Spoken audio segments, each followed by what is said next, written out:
Good morning students. आज हम चर्चा करेंगे लॉ ऑफ टैक्सेशन के बारे में। ठीक है, जैसे कि हमने पिछली क्लास में चर्चा की थी लॉ ऑफ टैक्सेशन के बारे में। हमने लास्ट में क्या चर्चा की थी? कैपिटल गेन क्या होता है। कैपिटल गेन का मतलब क्या होता है? जब इनकम टैक्स में हम हेड्स पढ़ेंगे, इनकम कहाँ कहाँ से अर्जित की जा सकती है, how many source can be generate the income in income tax act. उसमें कौन कौन सा आता है? फर्स्ट क्लास सैलरी आता है, सेकंड में क्या आता है? Income from the house property, third में क्या आता है? पीजीबीपी। ठीक, profit and gain business for और प्रोफेशन। अब उसके बाद क्या आता है? कैपिटल गेन आता है। इसमें क्या है? Capital gain. तो हम कैपिटल गेन पे चर्चा कर रहे थे। ठीक, कैपिटल गेन में हमने क्या चर्चा की थी? कैपिटल गेन को सेक्शन 45 को हमने समझ लिया था। ठीक, 45 को हमने समझा था। 45 में क्या क्या चीजें थी। ठीक, अब हम समझेंगे कौन कौन सी चीजें हैं। Short term capital gain, long term capital gain को समझा था। अब हम क्या समझेंगे? कैपिटल गेन में कौन कौन से एग्जेम्पशन मिलते हैं। ठीक, तो सबसे पहले सेक्शन 47 में जो मिलता है, सेक्शन 47 में इनकम टैक्स एक्ट सेक्शन 47 जितनी भी चीजें हैं वो क्या होती हैं? ये एग्जेम्प्टेड होती हैं इनकम फ्रॉम कैपिटल गेन। ठीक, कोई भी ट्रांसफर होगा या तो सेक्शन 47 के अंतर्गत आएगा तो पूरी तरह से एग्जेम्प्टेड माना जाएगा। तो उसमें कौन कौन सा चीज माना जाता है? तो कुछ चीजों को समझ लेते हैं। ठीक है, हिंदू अनडिवाइडेड फैमिली का कोई होता है जो कैपिटल ट्रांसफर होता है वह पूरी तरह से क्या हम उसका जो स्टेटमेंट दिया जाएगा, Hindu undivided family, Hindu undivided family का जो ट्रांसफर होता है। ठीक, हिंदू अनडिवाइडेड फैमिली का जो ट्रांसफर होता है, उसका डिस्ट्रीब्यूशन का जो ट्रांसफर होता है वो पूरी तरह से एग्जेम्प्टेड माना जाता है। दूसरा, किसी फर्म व्यक्ति के निकाय व्यक्तियों का ऐसा एसोसिएशन जिससे किससे संबंध होता है उसका क्या हो रहा है? डिस्ट्रीब्यूशन हो रहा है। कोई भी एसोसिएशन फर्म उसका हो क्या हो रहा है? डिस्ट्रीब्यूशन का मतलब विघटन। विघटन हो रहा है, संपत्ति खत्म हो रही हो तो उसका जो ट्रांसफर होगा वो कोई ट्रांसफरेबल नहीं माना जाएगा। ठीक, अब हम क्या समझते हैं? ठीक है, कोई ऐसा कैपिटल गेन, ठीक, कोई ऐसा कैपिटल गेन हो जिससे दान से प्राप्त होता हो, ठीक है, वसीयत से प्राप्त होता हो, ठीक है, इन सब से जो ट्रांसफर किया गया होगा वो पूरी तरह से 47 में एग्जेम्प्टेड होगा।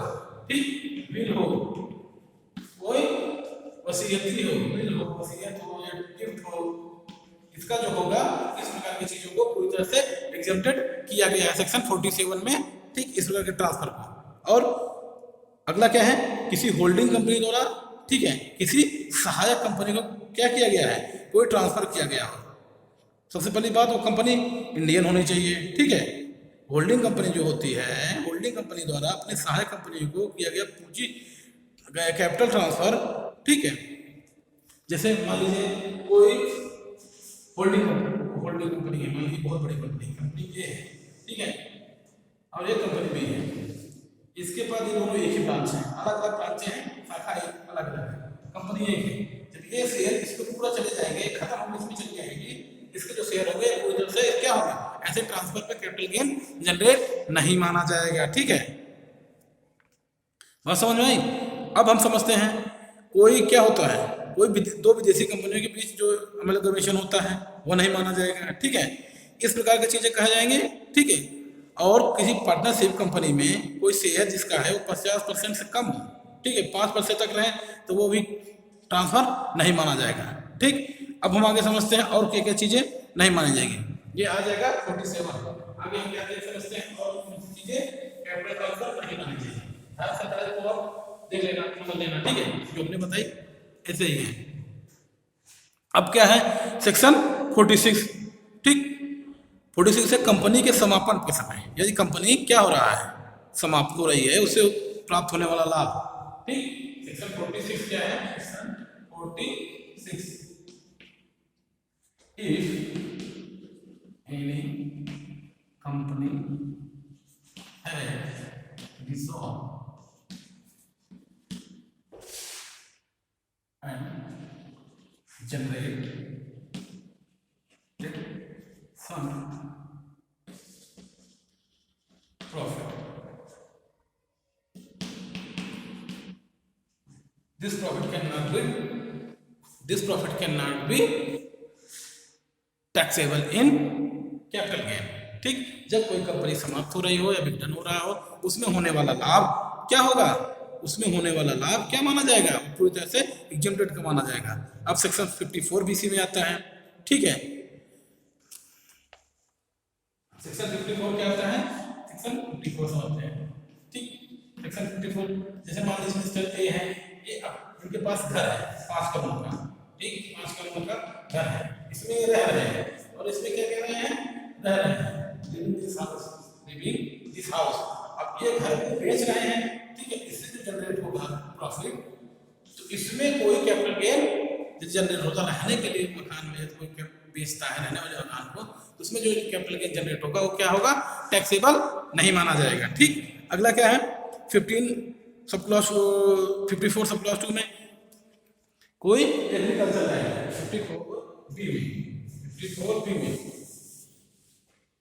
54B में क्या है, एग्रीकल्चर लैंड।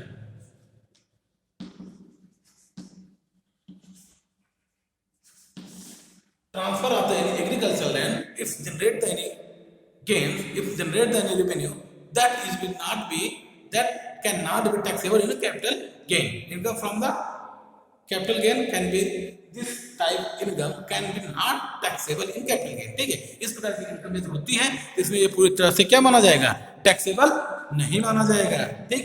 आगे क्या समझते हैं, मान लीजिए कोई क्या है compulsory acquisition of any 54 sub clause से में क्या है, कंपल्सरी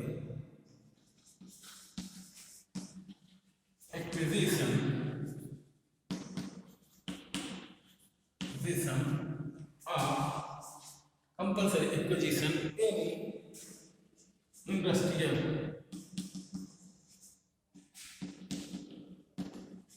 लैंड और मशीनरी।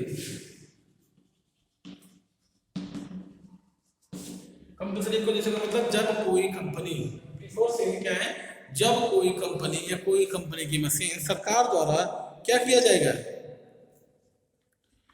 सरकार द्वारा क्या किया जाएगा, ठीक, सरकार द्वारा क्या किया जाएगा, एक्विजिशन कर लिया जाएगा, कंपनी का खरीद लिया जाएगा, ले लिया जाएगा सरकार द्वारा, तो वो पूरी तरह से एग्जेम्प्टेड मानी जाएगी, ठीक। और इसका अगला क्या है, कोई भी कैपिटल गेन, ठीक, कुछ अदर कंडीशन होती हैं। अदर कंडीशन का मतलब होता है जो 6 माह से कुछ कम 54 में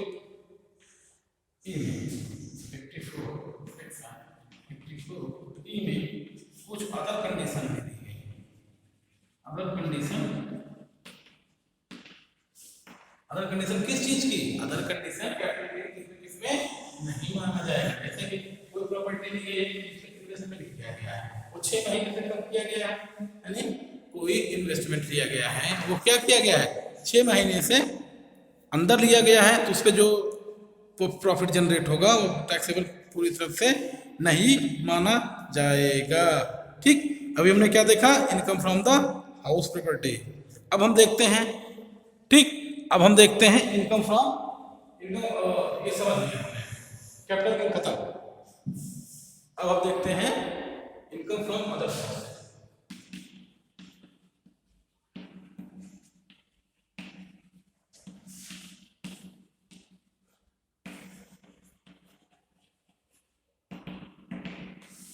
अन्य स्रोतों से आए, ये सेक्शन 54 से चल, ठीक ठीक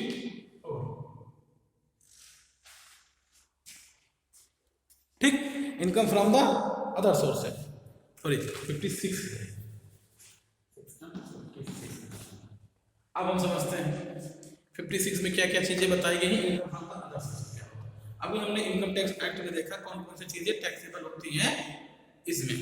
अब हम देखते हैं सबसे लास्ट हेड जो आता है, 5वां हेड जो आता है, वो क्या आता है, income from the other source, अन्य स्रोतों से आय। अन्य स्रोतों से आय का मतलब क्या होता है, ऐसे इनकम जो व्यापार में, बिजनेस के अलावा और घर के इनकम फ्रॉम हाउस प्रॉपर्टी के अलावा, सैलरी के अलावा, कैपिटल गेन के अलावा जितनी भी प्रकार की कोई इनकम होगी तो वो क्या मानी जाएगी, इनकम फ्रॉम अदर सोर्सेज में टैक्सेबल की जाएगी, ठीक। 56 में क्या किया है, income from the other sources. अब हम अदर सोर्स की चीजें में क्या देखेंगे, ऐसी कोई इनकम जो इन चारों हेडों में नहीं, यानी कि आपने सेक्शन 14 देखा होगा, 14 में हमने एक चीज देखी थी, कौन कितने हेड होते हैं। सबसे पहले क्या आता था, सैलरी आता था, ठीक है, इनकम फ्रॉम हाउस प्रॉपर्टी आती थी, ठीक, फिर क्या आता था, पीजीबीपी, ठीक, अब फिर इसके बाद आता था, क्या आता था, कैपिटल गेन। इसके अलावा भी अगर कोई अन्य प्रकार की इनकम होती है, इसमें किसमें डाल दिया जाएगा, इनकम फ्रॉम अदर सोर्स, ठीक, इनकम फ्रॉम द अदर सोर्सों में डाल दिया जाएगा। अब हम इनकम फ्रॉम अदर सोर्सों में क्या क्या चीजें आ सकती हैं ये देखते हैं। 56 में देखते हैं क्या क्या चीजें आ सकती हैं, ठीक। सबसे पहले चीजें क्या आएगा, डिविडेंड आएगा। डिविडेंड क्या होता है, अब हम डिविडेंड समझते हैं, डिविडेंड क्या होता है, पहले डिविडेंड को समझ लें क्या होता है। 56 में क्या क्या चीजें इंक्लूड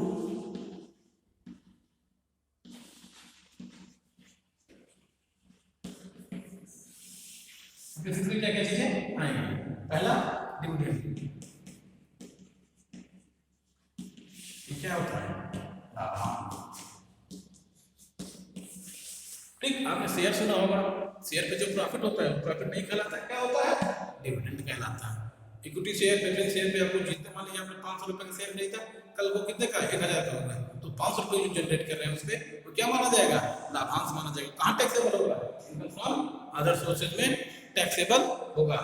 अगला क्या है, कोई भी गिफ्ट, आपका मित्र 5 करोड़ का आपको गिफ्ट दे दिया, घर दे दिया गिफ्ट, तो क्या होगा, कोई ज्वेलरी दे दी गिफ्ट, ठीक, तो क्या माना जाएगा, वो income from the other sources में टैक्सेबल किया जाएगा, ठीक। कैजुअल इनकम, कैजुअल इनकम का मतलब आकस्मिक आय, आकस्मिक आय जैसे आपकी लॉटरी लग गई, ठीक, क्रॉस बजट गेम में आप जीत गए, लॉटरी में जीत गए, करोड़पति में जीत गए, ठीक है, ये सब चीजें क्या मानी जाएंगी, इनकम फ्रॉम अदर सोर्सेज में टैक्सेबल की जाएंगी, ठीक। और क्या क्या चीजें शामिल की जाएगी हम समझते हैं। सेक्शन 280 के सब क्लॉज डी में जितनी भी एनओटी प्राप्त होगी हैं, वो क्या होगी, वो पूरी तरह से क्या मानी जाएगी, इसमें इनकम फ्रॉम अदर सोर्सेज में मानी जाएगी, ठीक है। कोई सिक्योरिटी पे इंटरेस्ट मिलेगा आपको, किसी सिक्योरिटी पे आपको इंटरेस्ट मिलेगा तो क्या माना जाएगा, किसी सिक्योरिटी पे इंटरेस्ट जो आपको मिलेगा वो पूरी तरह से उसके जो प्रॉफिट मिलेंगी वो पूरी तरह से किसमें किया जाएगा, पीजीबीपी पे, ठीक, इस पे नहीं होगा सिक्योरिटी पे इंटरेस्ट, ठीक है। अब किसी मशीनरी, ठीक है, फर्नीचर, ठीक है, आप उसको रेंट पे उठाते हैं तो उससे जो इनकम होगी वो किसमें अंतर्गत आएगी, इसमें इनकम फ्रॉम किसमें आएगा, इनकम फ्रॉम अदर सोर्सेज में आएगा, वो बिजनेस और प्रोफेशन में नहीं जाएंगे, ठीक है। अब section 2 sub clause 24 sub clause 11 में जो जो चीजें होंगी, सैलरी और अदर क्या पीजीबीपी से संबंधित जो उसमें टैक्सेबल नहीं होंगे वो किसमें आएंगे, वो इसी में एक टैक्सेबल होंगे, ठीक है, बात समझ में आई।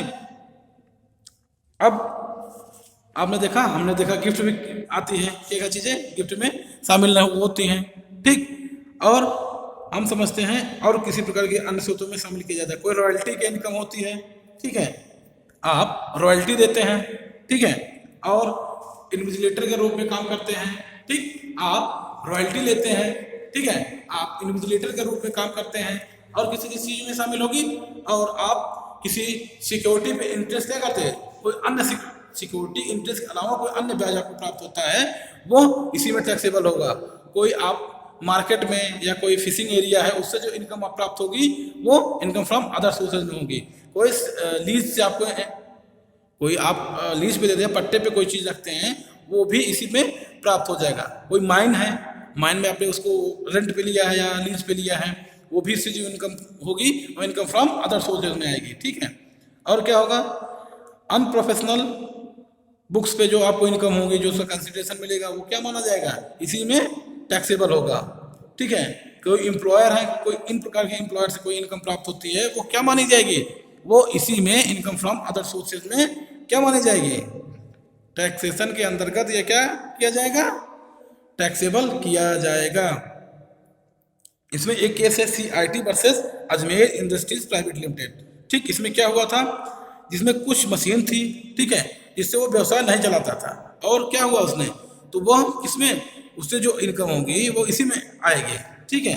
CIT versus Ajmer industries private limited, CIT versus CIT versus Ajmer industry private limited,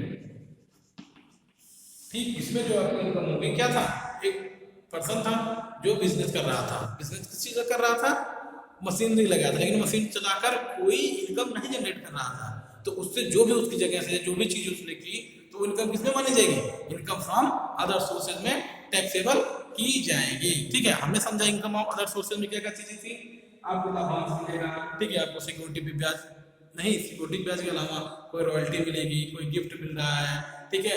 section 280 sub clause D में आपको जो चीजें टैक्सेबल नहीं की गई हैं वो इसमें टैक्सेबल की जाएंगी, ठीक है।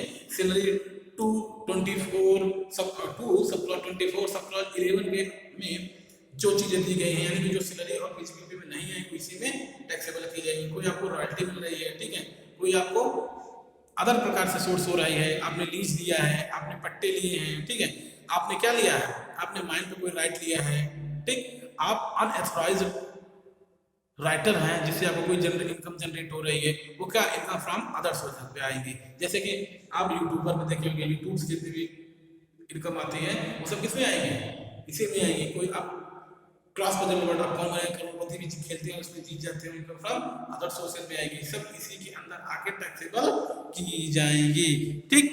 तो हमने क्या क्या देखा, इनकम फ्रॉम अदर सोर्सेज देखिए। अब हम समझते हैं एक केस है CIT वर्सेस गोविंद चौधरी, ठीक है। इसमें क्या कहा गया था, इनकम फ्रॉम अदर सोर्सेज क्या होता है, कोई भी ब्याज जो इसकी रूप में प्राप्त होगा इनकम फ्रॉम अदर सोर्सेज के तभी टैक्सेबल होगा, है? Income Govind Chaudhary, CIT versus Govind Chaudhary, CIT versus Govind Chaudhary, Govind ये है यार, ये आई यार 1993, ये 1993। इसमें क्या कहा गया, इसमें यह कहा गया था, सुनिए, इसमें यह कहा गया कोई भी इंटरेस्ट जो सिक्योरिटी इंटरेस्ट के अलावा होगा तभी वह इनकम फ्रॉम अदर सोर्सेज में टैक्सेबल किया जाएगा, ठीक। इनकम फ्रॉम अदर सोर्सेज में जो टैक्सेबल कौन सी थी, कोई सिक्योरिटी पे इंटरेस्ट प्राप्त होगा, इसके अलावा जो आपको इंटरेस्ट मिलेगा वो इनकम, सिक्योरिटी इंटरेस्ट के अलावा जो आपको इंटरेस्ट मिलेगा वो किसमें इनकम टैक्सेबल किया जाएगा, इनकम फ्रॉम अदर सोर्स में टैक्सेबल किया जाएगा, ठीक है।